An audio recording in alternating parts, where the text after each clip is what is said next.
Luana. Nabalola bete. Osaona. Ningana bete. Babi Luana. Nakosale lokote. Ladies and gentlemen, this is the new dance Robonzele, you know. Tout le monde danse Robonzele.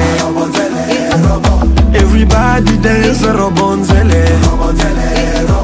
Africa, America, Robonzele. Asia, Europa.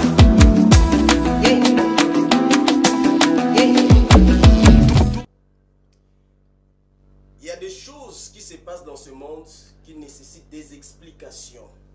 Lorsqu'on ne t'explique pas, tu ne pourras pas comprendre comment est-ce que ces choses existent. Par exemple, il est dit pour la Bible, l'univers a été créé dans 6 jours. Donc, l'humanité n'a que 6 000 ans. Alors que la science, l'univers a plus de 13,8 milliards d'années et que l'homme est apparu il y a de cela 200 000 ans. Est-ce vrai? Est-ce faux? Il y a des contradictions dans la Bible ou il y a des contradictions au niveau de la science. Oh ben, nous répondons à des différentes questions qui nous ont été posées par des auditeurs, par des téléspectateurs, par des passants, par des étudiants, par des chercheurs, par des théologiens. Mais qui est responsable de toutes ces réponses? En fait, c'est un homme très doué, très compétent et très dynamique. En fait, il s'appelle M. Flavien Panzumwaka. Il est économiste et cadre à la Société nationale d'électricité en République démocratique du Congo. Sa passion pour la science l'a amené après son cycle universitaire à suivre les cours de cosmologie par correspondance car nos universités ne disposent pas une telle faculté jusqu'en ces jours. Par ses publications, il s'est affirmé comme un cosmologiste et scientiste. Les résultats de ces recherches, ont fait qu'en ces jours, il est devenu l'inventeur du modèle cosmologique universel et astrothéologie. Ses recherches en cosmologie sont concentrées sur des versets scientifiques contenus dans le livre sacré. En bas, le livre sacré, nous les en avons, c'est Coran, la Bible. Il est en ces jours le seul chercheur à avoir découvert la fameuse sphère de l'avant Big Bang dans la Bible et comme bibliquement et scientifiquement l'univers a commencé. C'est en ces derniers points à savoir, c'est sur ces derniers points à savoir comme bibliquement et scientifiquement l'univers a commencé. C'est à travers ces mots que je reçois une fois de plus Messieurs cosmologique universel, celui que nous appelons le modèle cosmologique universel, Monsieur Flavien Panzumwaka, nous vous saluons. Bonjour, messieurs les journalistes, je suis à votre disposition. Nous avons été avec vous la semaine passée, nous avons décortiqué sur les journées scientifiques et les journées bibliques. Eh bien, les téléspectateurs de part et d'autre, ils ont suivi les journées scientifiques et les journées bibliques.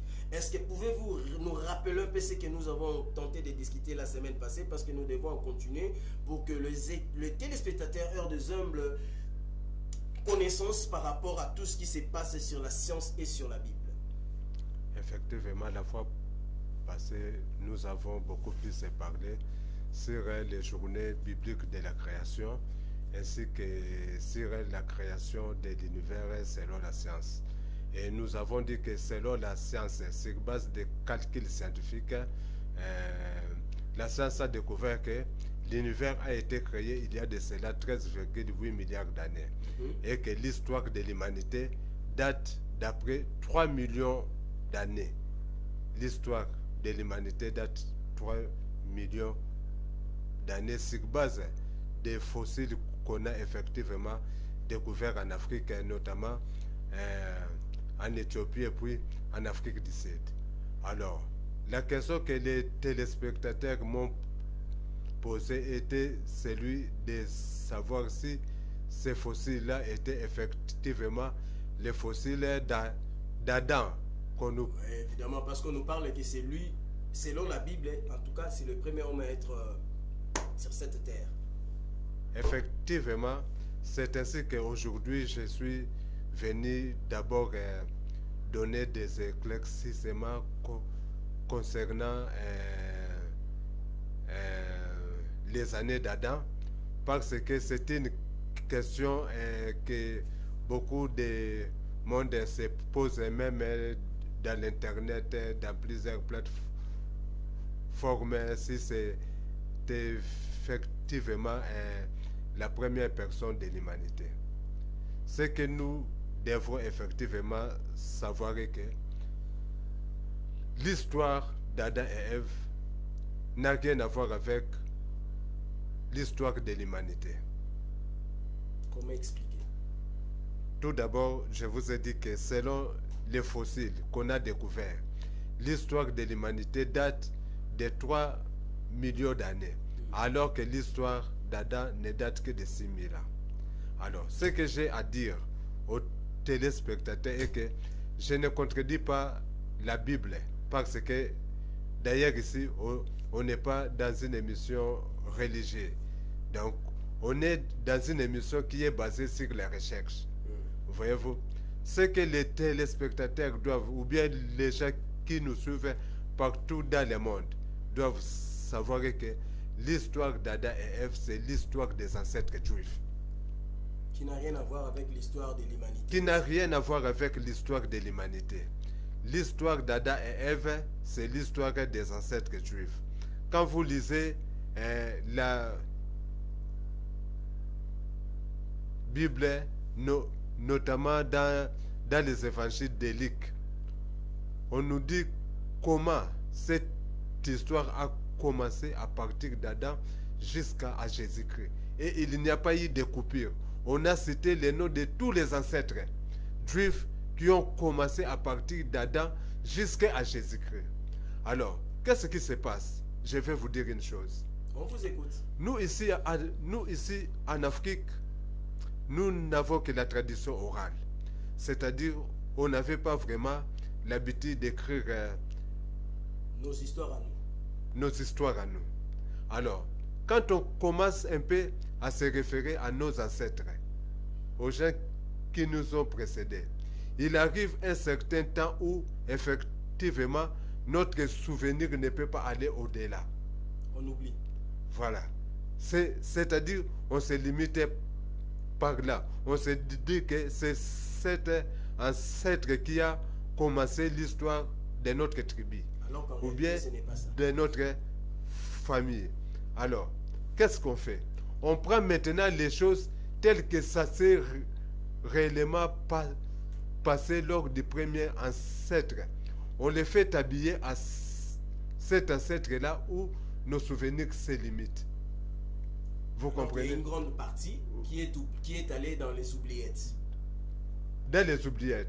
Mais comme il y avait la tradition orale, selon laquelle que les premiers ancêtres avaient tué un lion, peut-être que cela a eu lieu au IIe siècle. Et que nous, nos souvenirs, ça se limite au XIVe siècle.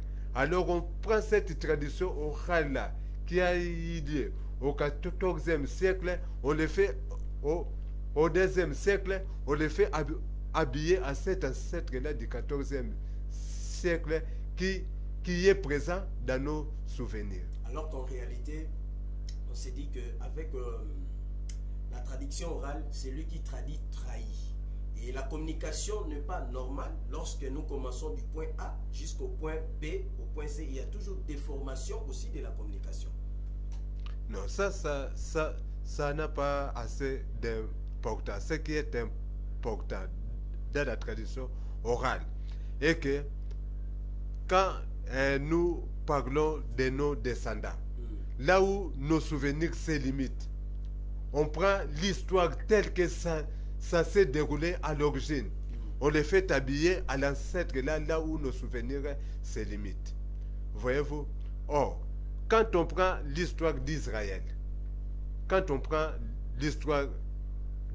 et qu'on commence à remonter dans le temps, leur souvenir, ça se limite au niveau d'Adam et Ève. Voyez-vous? Alors, il prend maintenant ce qui s'est passé à l'origine. On les fait habiller à cette première ancêtre. Et maintenant, Adam et Ève devient comme la référence, comme étant le commencement de l'humanité. Alors que l'humanité avait commencé même bien avant Adam bien, et Ève. bien avant Adam et Ève. Voyez-vous? L'humanité avait commencé bien avant Adam et Ève. Quelque part, et même ici, je crois que vous avez même dit sur la photosynthèse. Voilà. Vous avez même dit que dans le premier livre de la Genèse, les plantes sont apparues au 3e jour avant la formation du soleil, alors que pour la science, les plantes ont besoin de photosynthèse et peuvent apparaître comment et ne peuvent apparaître avant le soleil. Oui, cette question-là, nous l'avons résolue la fois passée. Auparavant, on croyait que pour qu'il puisse avoir des plantes, la vie, il faut que le soleil puisse être là. Mais, suite aux recherches, les scientifiques sont allés découvrir dans les fins fonds marins, là où le soleil n'y arrive même pas, ils ont découvert la végétation. Alors, ce qui fait que cette question-là, que les scientifiques disaient que comment les plantes peuvent apparaître avant le soleil, ça n'a plus d'importance. Donc c'est déjà résolu. Voilà. Avec la découverte d'une végétation dans les fins fonds marins qui n'a pas besoin de soleil. Maintenant, revenons à... Oui. Toujours c'est Adam et Ève. L'histoire d'Adam et Ève, pour montrer que ça n'a rien à voir avec l'histoire de l'humanité. On nous dit que dans le temps, les gens vivaient de la chasse, pêche et cueillette. Voyez-vous? Et puis, ils étaient errants. Alors, qu'est-ce qui s'est passé quand on lit l'histoire d'Adam et Ève? On voit que leurs enfants, Caïn et Abel, il y avait l'un qui faisait les champs. L'autre qui était agronome ou bien il faisait les champs? Oui, et puis qui était... Chasseur. Non, il élevait les animaux. Voilà. Il élevait les animaux. Non, les animaux. Donc ça montre que c'est une histoire qui s'est passée pendant la période qu'on appelle néolithique. La période néolithique marque la transition entre la préhistoire et l'histoire. L'histoire a commencé avec la période qu'on appelle l'Antiquité. Et quand on prend cette histoire-là de l'Antiquité, on voit que cette histoire-là correspond effectivement avec l'âge auquel, avec l'âge de l'apparition d'Adam et Ève. Tout ça, c'est pour embellir toujours l'histoire de l'humanité. Donc, c'est pour dire que l'histoire de la Bible est vraie. Voilà. Sauf que ce n'est pas l'histoire du début de l'humanité. Donc, c'est une histoire qui s'est déroulée au moment où l'homme savait maintenant cultiver et élever, faire l'élevage des animaux. Donc, c'était durant la période néolithique. Et cette période s'étend de là 10 000 ans avant Jésus-Christ jusqu'à là 2000 ans avant Jésus-Christ. Et quand on prend l'histoire d'Adam et Ève, ça commence à partir de 4000 ans. Donc c'est vraiment une histoire qui répond aux conditions historiques de l'époque. Okay. Donc c'est une histoire qui répond aux conditions historiques de l'époque. La science les confirme. Oui. Mais pour faire les recherches entre cette histoire d'Adam et Ève et la science, je suis le premier à les faire. Là, il faut toujours préciser. Je suis le premier à les faire. Bien que vous n'avez pas existé pendant cette période, par rapport à une idée que vous dites, bon voilà, peut-être que ça a été de cette façon. Non. Quand on dit recherche, c'est-à-dire qu'on se base sur des documents. Quand je dis période néolithique. Il faut que je chasse qu'est-ce qu'il y avait comme caractéristique au cours de cette période. C'est à partir de cette période-là que l'homme est devenu un sédentaire.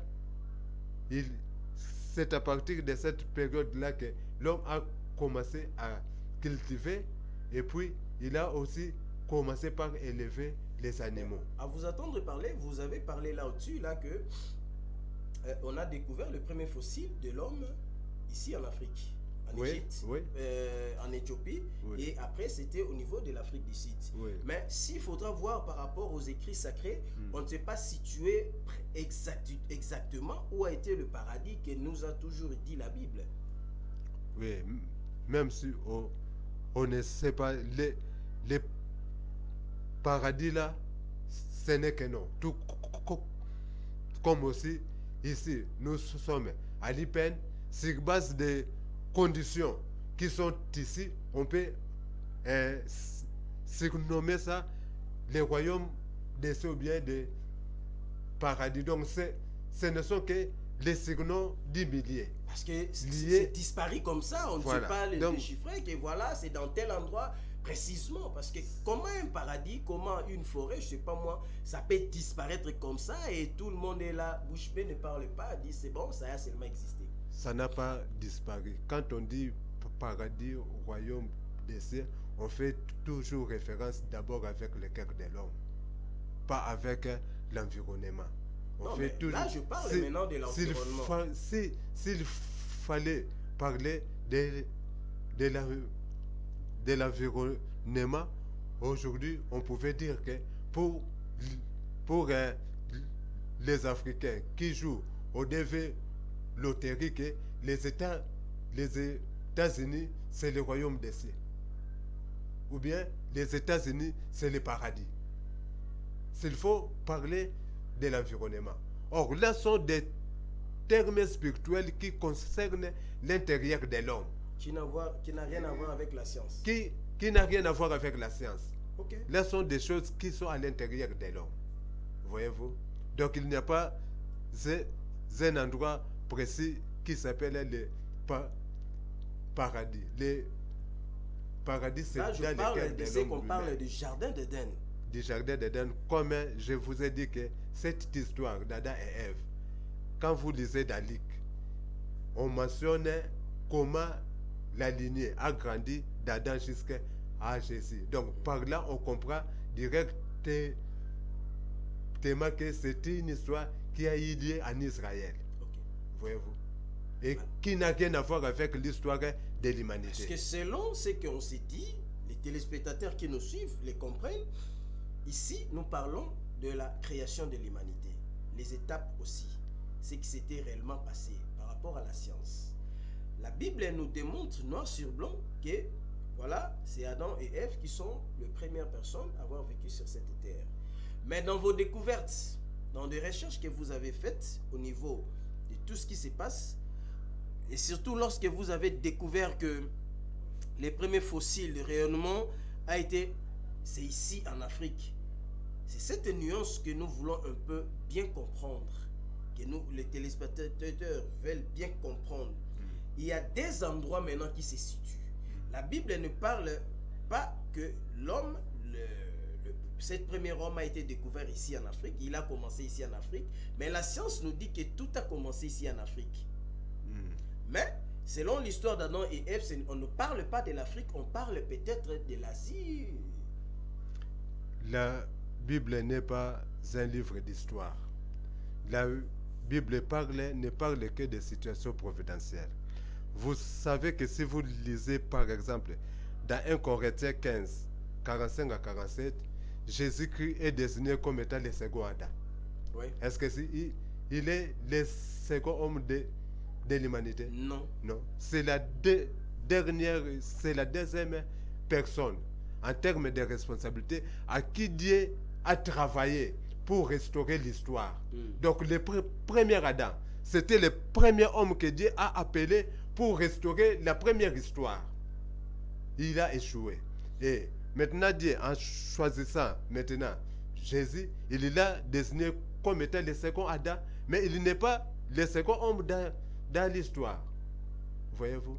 Il n'est pas le second homme dans l'histoire. Jésus est venu 4000 ans après Adam. Mais il est désigné comme le second Adam. Et même actuellement, il y a un couple de pasteurs coréens qui ont aussi compris la responsabilité d'Adam et qui se proclament à ce jour être le troisième Adam, notamment les couples Moon. Voyez-vous, ils se proclament être le troisième Adam. Chers téléspectateurs, les amoureux du petit écran, nous vous rappelons que notre émission Modèle cosmologique universel n'est pas une émission à caractère religieuse. C'est ça, oui.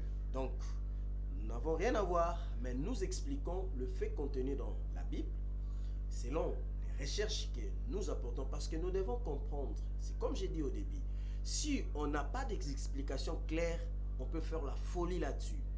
Nous voulons éclairer la lanterne qu'il y a dans les téléspectateurs. Nous voulons éclairer les zones d'ombre qu'il y a dans les différents salons partout dans le monde entier par rapport à la création. C'est la raison pour laquelle nous nous débattons jour et nuit. Mais c'est Flavien Pandoumouaka qui est un éminent chercheur en modèle cosmologique. En fait, il se bat jour et nuit à pouvoir comprendre en fait qu'est-ce qui a vraiment été au départ de l'humanité. Bien qu'on est en train d'expliquer que ce qu'il fait, cela ne dépend pas d'une certaine époque. Il est en train de rentrer vraiment dans l'époque, ce que nous appelons ancienne, l'époque néolithique, pour nous amener au monde moderne qui est aujourd'hui. Le monde moderne nous permet à comprendre réellement ce qui s'était passé dans l'époque néolithique. Raison pour laquelle cette histoire, l'émission n'a rien à voir avec tout ce qui a la spiritualité, non. Nous éclairons, que vous soyez Moon, que vous soyez Bouddha, que vous soyez catholique, protestant, musulman, cubaniste, peu importe. L'essentiel pour nous, c'est de vous communiquer, de vous informer ce qui a été au départ de l'humanité. On écoute. Oui, là encore, je reviens encore pour beaucoup plus d'éclaircissement. Voilà. C'est-à-dire, quand on lit l'histoire biblique sur Adam et Ève, j'ai dit que la situation géographique, la situation environnementale auquel est décrite l'histoire d'Adam correspond effectivement à ce que l'histoire a découvert scientifiquement.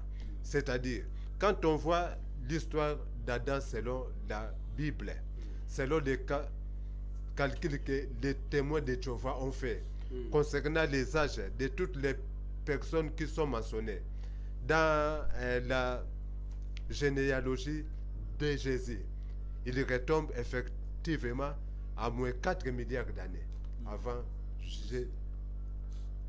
Jésus-Christ. Et cette époque, j'ai dit que ça correspond à l'époque néolithique. Voilà. Et c'est l'époque qui a servi de transition entre la préhistoire et l'histoire. C'était l'histoire d'Adam marque même le début de la période qu'on appelle l'Antiquité. C'est la seule période où l'homme pouvait transmettre l'histoire. C'est la seule période où les souvenirs d'un homme peut arriver à descendre jusque-là.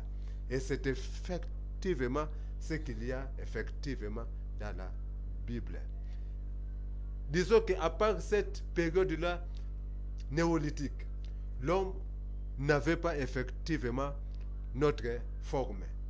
C'est ainsi qu'on peut parler des australopithèques, de l'homme de Néandertal. Non, nous sommes l'homo sapiens. Voilà. Et cette période-là d'homo sapiens correspond effectivement avec la période où Adam et Ève ont vécu. Et ça commence à partir de là. Voilà. Donc c'est ça qu'on n'arrive pas vraiment à comprendre. Voilà. Donc, on dirait que c'est la période où Dieu a choisi maintenant de parler à l'homme, vu que c'est à cette période-là que l'homme vraiment a développé une très grande intelligence. Donc, en dehors de cette période-là, nous avons des êtres qui vivaient, je ne sais pas si on pouvait dire des hommes ou bien des êtres qui vivaient vraiment comme la vie errante. Ok. Il n'y avait pas de place. Mais à partir de l'époque historique d'Adam et Ève, c'est à partir de cette époque-là que l'histoire reconnaît que c'est à partir de cette époque que l'homme est devenu sédentaire. L'homme a commencé par maintenant construire son village. Voyez-vous? Donc c'est à partir de là que l'homme vraiment est devenu ce qu'on appelle avec beaucoup de conscience. Vous savez, cher monsieur Flavien, aujourd'hui, dans le monde moderne, nous avons la caméra, nous avons tout ce qu'on peut écrire pour écrire une histoire. Mais à cette époque-là, l'époque antique, il n'y avait rien.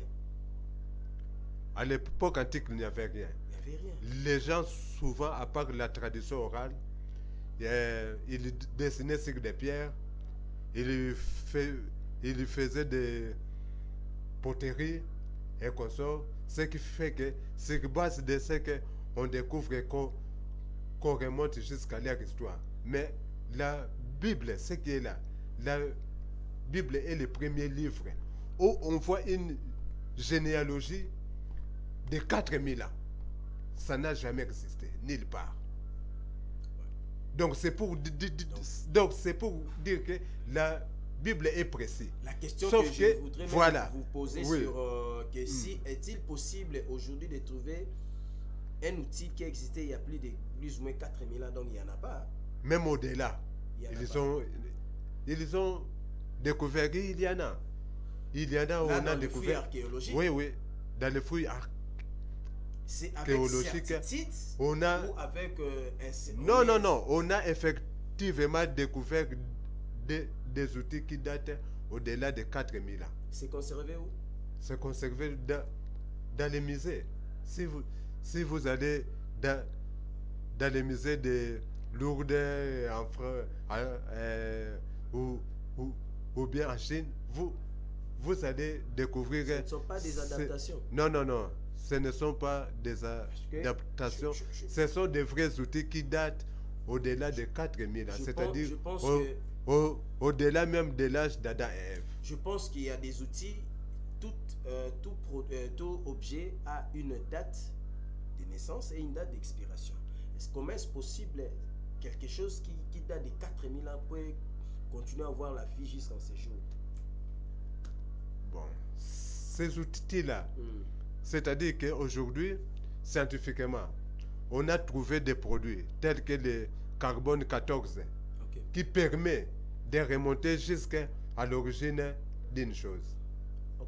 Là, c'est la haute science.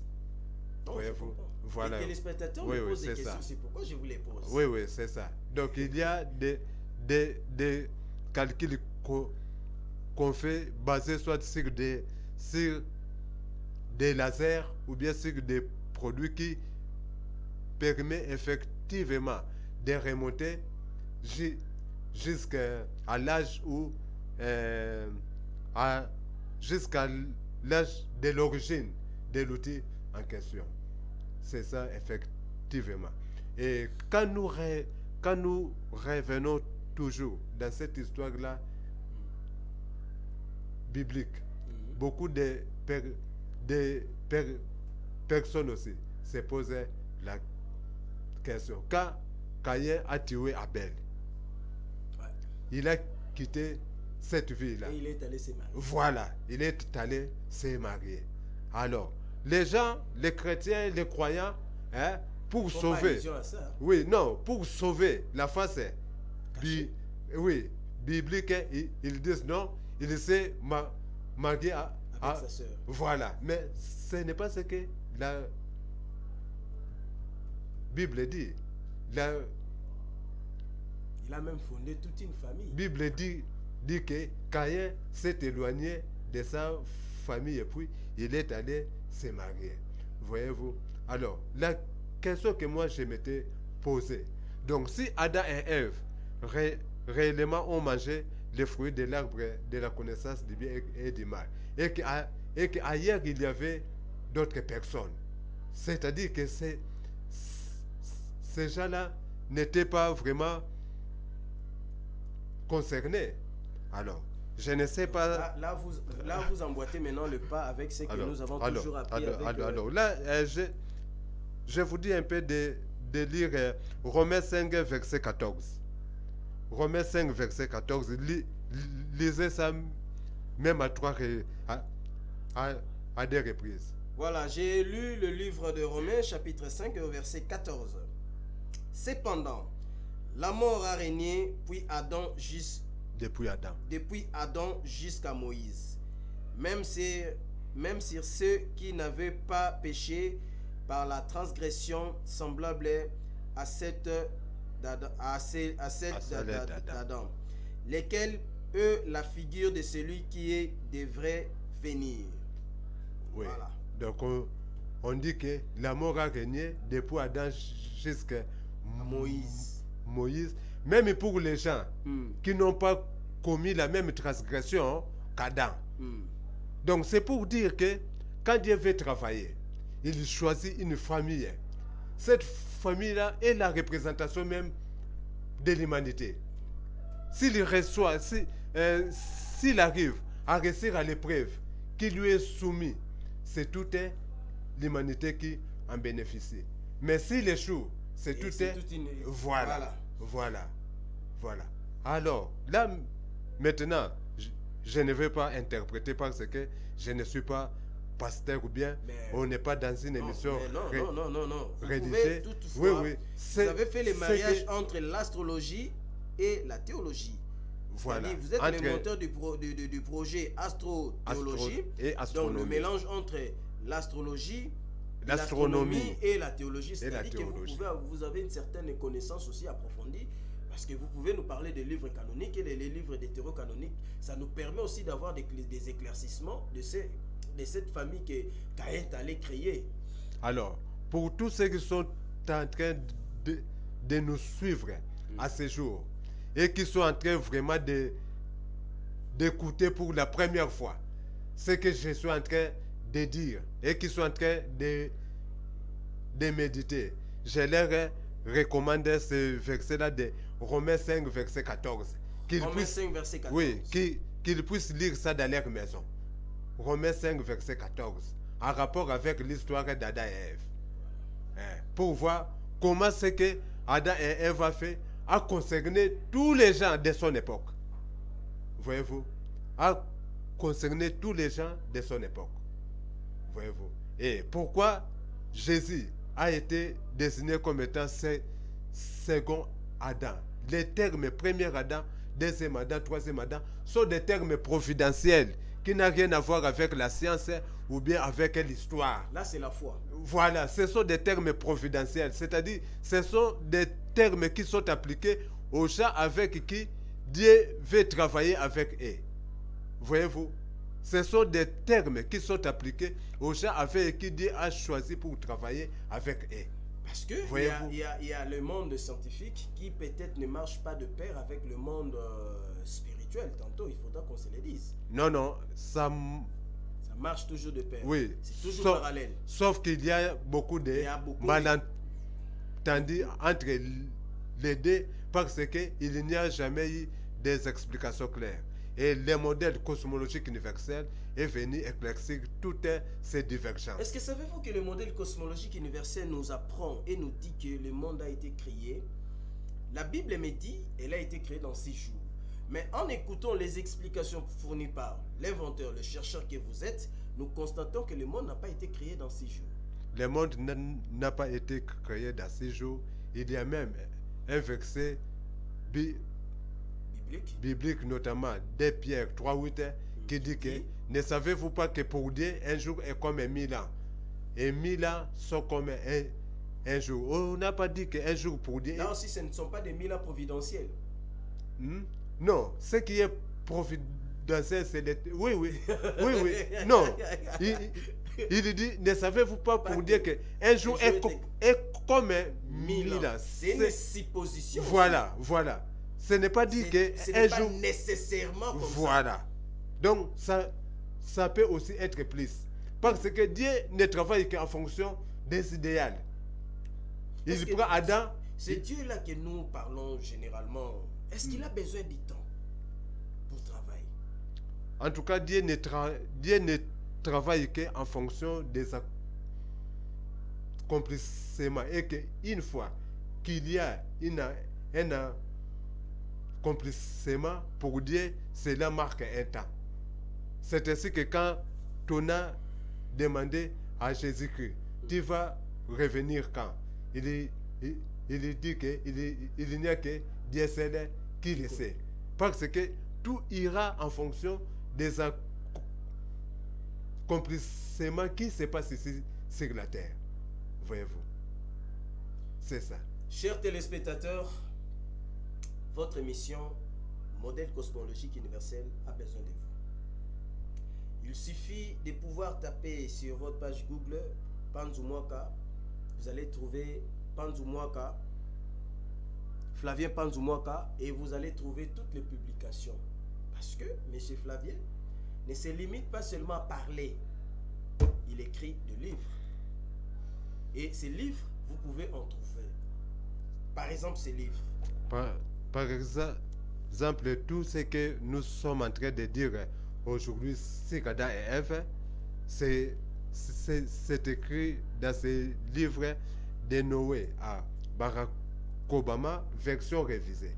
Vous voyez, de Noé à Barack Obama, version révisée. Donc, quand nous venons ici pour dire des choses, sache que c'était déjà publié à travers des livres. Voyez-vous? Donc on ne vient pas ici pour faire les sermons des églises. Ici on vient pour dire ce que nous avons pu découvrir scientifiquement et que nous avons effectivement consigné à travers nos écrits. Nos écrits que vous pouvez retrouver en tapant, en saisissant mon nom sur Google, Flavien Panzumwaka. Et j'ajoute aussi aux téléspectateurs, il suffit, vous pouvez appeler M. Flavien Panzumwaka dans le numéro qui est affiché en bas de votre petit écran, le plus 243, c'est-à-dire 82 17 22 977, c'est le numéro personnel de M. Flavien. Vous pouvez l'appeler et il va répondre à des différentes préoccupations. Vous êtes étudiant, vous êtes à l'université, vous pensez que nous pouvons faire des recherches ensemble, vous avez des préoccupations, si même vous pouvez organiser des conférences, des séminaires, des colloques, des journées scientifiques, même des symposiums avec M. Flavien Panzumwaka, il est disposé. Nous sommes disposés à vous accompagner parce que le monde évolue à travers des recherches. C'est comme par exemple, vous comprenez que hier on n'avait pas de train, mais aujourd'hui on a un train, c'est-à-dire qu'il y a une évolution. Hier on n'avait pas de téléphone, aujourd'hui on a des téléphones, c'est-à-dire qu'il y a l'évolution. Même il y a de matières que la République démocratique du Congo égorge pour permettre à faire le SIM, quoi. Le SIM, hein, c'est les coltons. Les coltons, oui. Les coltons. Je ne sais pas c'est par quelle magie, mais l'Éternel Dieu a donné une certaine intelligence aux personnes qui ont dit non, celle-ci, elle peut permettre à faire des communications de part d'autre dans le monde entier. Eh bien, M. Flavien peut vous accompagner dans vos recherches. Il suffit que vous ayez des préoccupations. Organisez-vous dans les étudiants. Organisez-vous de part et d'autre dans le monde entier, au Burkina Faso, au Bénin, en Belgique, en France, en Thaïlande, partout. M. Flavien nous pourrons arriver avec cette équipe qui est conduite par M. Flavien pour donner des éclaircissements. Peut-être lorsque vous vous dites que non, on est dispo. N'est-ce pas, M. Flavien, que vous pouvez accompagner aussi des étudiants? Oui, oui. Et je tiens aussi à leur dire ce que vous êtes en train de lire dans votre écran, les modèles cosmologiques universels. Ce que vous êtes en train de lire dans votre écran, les modèles cosmologiques universels, c'est la restitution scientifique du schéma biblique de la création. Le schéma biblique de la création n'a jamais été expliqué depuis qu'il a été consigné dans la Bible que nous lisons. Mais nous l'avons fait restituer et nous avons démontré que ce schéma est même plus riche que les schémas scientifiques que la science nous propose. Alors, c'est ça que j'ai aussi tenu à expliquer pour ce que vous tendue par les modèles cosmologiques universels. C'est-à-dire, à travers cette émission, vous aurez à écouter, à apprendre la signification des versets auxquels vous n'avez jamais appris dans l'église ou bien dans vos différentes conférences. Est-ce que pouvez-vous maintenant résumer tout ce que nous venons un peu de dire? Alors, tout ce que nous venons de dire aujourd'hui est que l'histoire d'Adam et Ève n'a rien à voir avec l'histoire de l'humanité. L'histoire d'Adam et Ève, c'est l'histoire des peuples juifs. Mais c'est une histoire qui nous rappelle effectivement comment le péché est entré dans le monde à travers la personnalité d'Adam. C'est-à-dire, soit qu'on a pris